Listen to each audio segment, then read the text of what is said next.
ada di sebelah kanan gue ini laptop yang harganya itu murah, tapi untuk performanya itu nggak main-main deh. Bisa buat dipakai main Genshin Impact dan Valorant. Wah, itu udah keren sih. Nah, laptopnya itu laptop Lenovo EdgePad Slim 1 yang udah ditenagai dengan prosesor AMD terbaru, yaitu 7020 series. Nah, laptop ini pakai AMD Ryzen 3 7320U dengan kecepatan base clocknya itu 2,4 GHz sampai maksimal boostnya itu 4,1 GHz. Cepat banget bukan?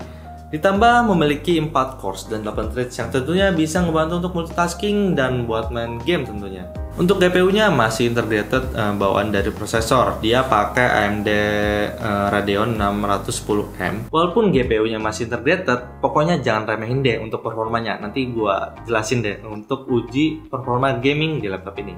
Nah, untuk RAM-nya itu udah 8GB, LPDDR5 dual channel, tapi nggak bisa di-upgrade ya untuk RAM-nya. Itu udah onboard di dalam laptopnya, jadi nggak bisa di-upgrade atau nggak bisa dilepas.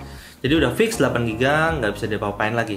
Dan untuk penyimpanannya tuh udah pakai SSD NVMe 256GB yang tentunya lebih cepat dibanding pakai harddisk SATA. Seperti biasa, desain Lenovo EdgePad Slim 1 ini ciri khasnya itu kayak laptop kantoran gitu dengan warna silver, ditambah untuk beratnya itu nggak berat, cuma 1,37 kg aja untuk beratnya. Ukuran laptopnya pun terbilang compact, nggak begitu besar, dengan panjang 32,5 cm, lebarnya 21,6 cm, dan tebalnya 1,79 cm aja. Yang ngebikin laptop ini terlihat minimalis, nggak begitu rame. Logonya pun cuma ada di belakang layar laptopnya dan ada di bagian kanan keyboard laptopnya. Ditambah ada kesan kayak hologram gitu kalau kamu lihat logo Lenovo-nya. Layarnya itu udah Full HD 1080p dengan ukuran 14 inci. Nah, untuk panelnya itu masih pakai panel TN ya, dengan tingkat kecerahannya 220 nits.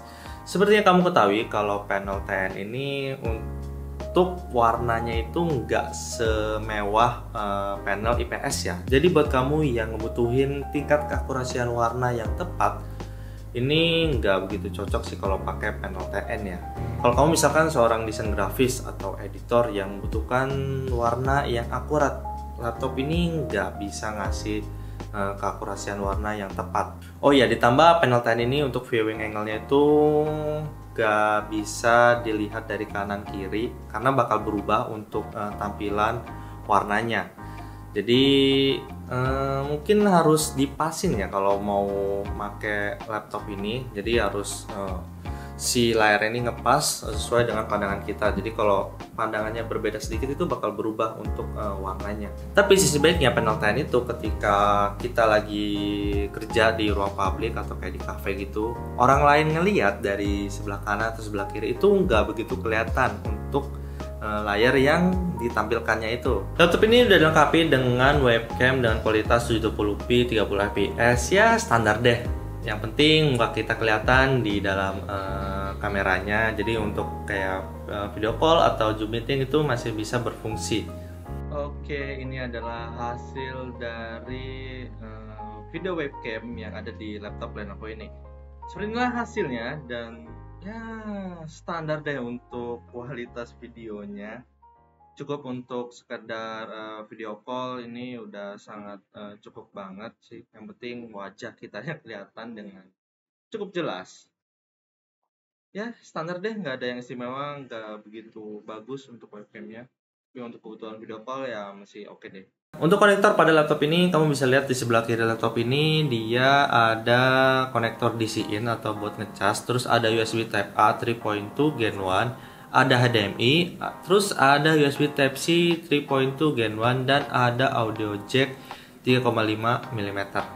Sedangkan di sebelah kanannya ini ada card reader dan ada USB Type A 2.0. Oh, gua rasa dengan port USB Type A yang cuman ada 2 ini, gua perlu USB hub karena 2 tuh nggak cukup untuk kebutuhan gua. Misalkan untuk mouse, terus untuk SSD eksternal, terus misalkan reader dan lain sebagainya itu nggak muat. Keyboard pada laptop ini tuh mempertahankan ciri khas dari iPad ya. Jadi seperti ini layoutnya, tapi untuk tombol powernya ini terpisah dari keyboardnya. Karena ada tuh tombol power yang bersatu dengan layout keyboardnya. Dan untuk ukuran touchpadnya itu terbilang cukup besar, ya medium deh. Dan letaknya itu strategis di bawah tombol space. Jadi untuk kita gunain pun bisa leluasa. Nah sekarang bagian tes-tesnya nih, gue coba tes laptop ini pakai Cinebench R23.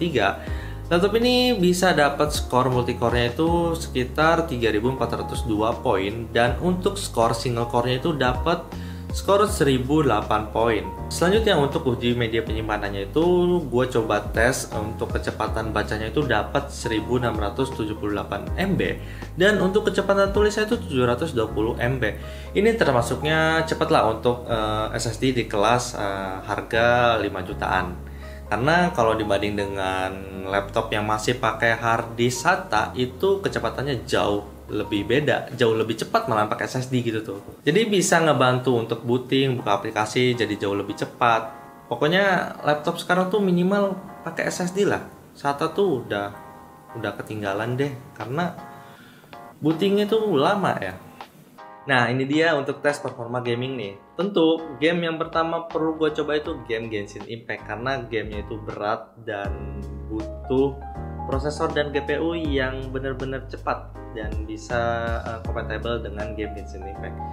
Nah, gue coba di laptop iPad ini dengan settingan lowest 1080p 60 fps. Laptop ini bisa stabil di 40-50 fps. Walaupun belum stabil di 60 fps, tetapi ketika dipakai itu nyaman kok, nggak kerasa kayak tiba-tiba drop fps atau tiba-tiba nge-lag. Itu benar-benar kerasa nyaman ketika pakai, walaupun pakai settingan lowest ya.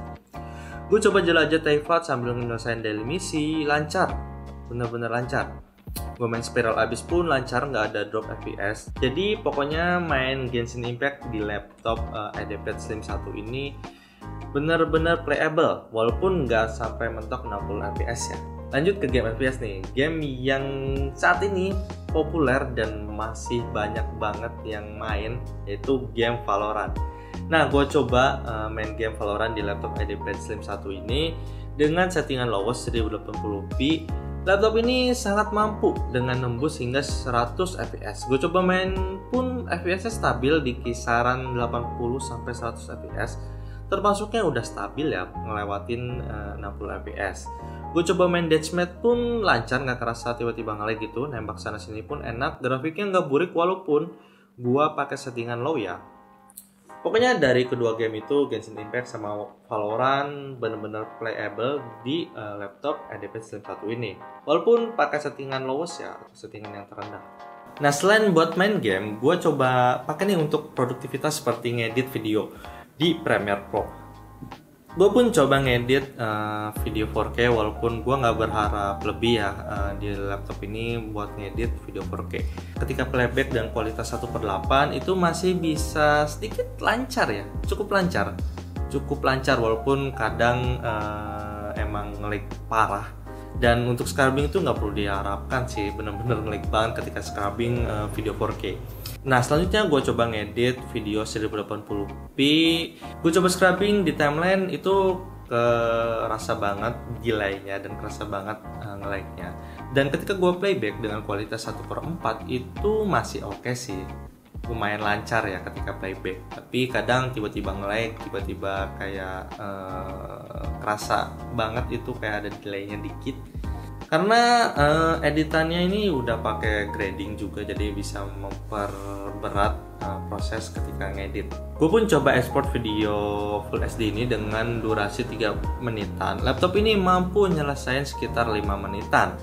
Ya hampir 2 kali lipat lah dari durasi videonya. Terbilang cukup lama dan pokoknya harus sabar sih ketika nunggu ekspor videonya selesai. Karena ketika ngekspor ini benar-benar prosesornya itu sangat diandalkan ya. Jadi gua coba ngecek pun untuk usage prosesornya itu sampai 100%. Jadi benar-benar membantu nih 4 cores dan 8 threads dari AMD Ryzen 3 ini. Oh iya, untuk baterainya itu berkapasitas 42 watt hours dengan memiliki fitur rapid charge. Jadi ngecas pun bisa jauh lebih cepat. Nah, beberapa hal nih yang perlu kamu perhatikan dari laptop ini. Pertama, itu RAM-nya nggak bisa di-upgrade. Udah onboard 8GB, jadi nggak bisa kamu tambahkan untuk RAM-nya. Perlu kamu pikirkan juga apakah membutuhkan RAM yang lebih dari 8GB atau tidak. Karena RAM 8GB ini kalau kebutuhan kamu bertambah, misalkan untuk main game atau untuk ngedit dan ternyata penggunaan RAM-nya itu selalu penuh dan selalu penuh, RAM ini nggak bisa di-upgrade. Jadi kamu perlu pikirkan 2 kali ya, apakah penggunaannya seperti itu. Tapi kalau untuk sekedar office atau sekedar browsing itu nggak masalah, benar-benar nggak masalah. 8GB udah cukup. Selanjutnya, laptop ini masih pakai panel TN seperti yang udah gua jelasin sebelumnya. Kalau panel TN itu untuk warnanya itu nggak semewah panel IPS ya. Dan viewing angle-nya pun sangat berpengaruh ketika pakai laptop ini. Jadi mau lihat dari kanan atau dari kiri itu nggak bisa terlihat dengan jelas. Jadi harus ngepas posisi layarnya ke mata kita sehingga tampilannya pun ngepas sesuai dengan yang ditampilkan. Dengan harga 5,7 jutaan, kamu udah bisa dapetin prosesor AMD Ryzen 7320U series yang terbaru dengan kecepatannya pun nggak main-main deh. Dan udah pakai GPU integrated Radeon, udah bisa mampu main game Genshin Impact dan Valorant walaupun pakai settingan lowest. Ditambah RAM-nya 8GB, udah DDR5 juga, dan udah pakai SSD 256GB. Nah, mantep kan, udah pakai SSD, RAM-nya udah DDR5. Buat ngedit tipis-tipis pun masih oke lah ketika pakai laptop ini. Jadi gua coba ngedit pun masih oke lah. Dengan kecepatan ekspornya pun masih terbilang wajar ya, walaupun hampir 2 kali lipat ketika ngekspornya itu. Udah mandi. Dadah.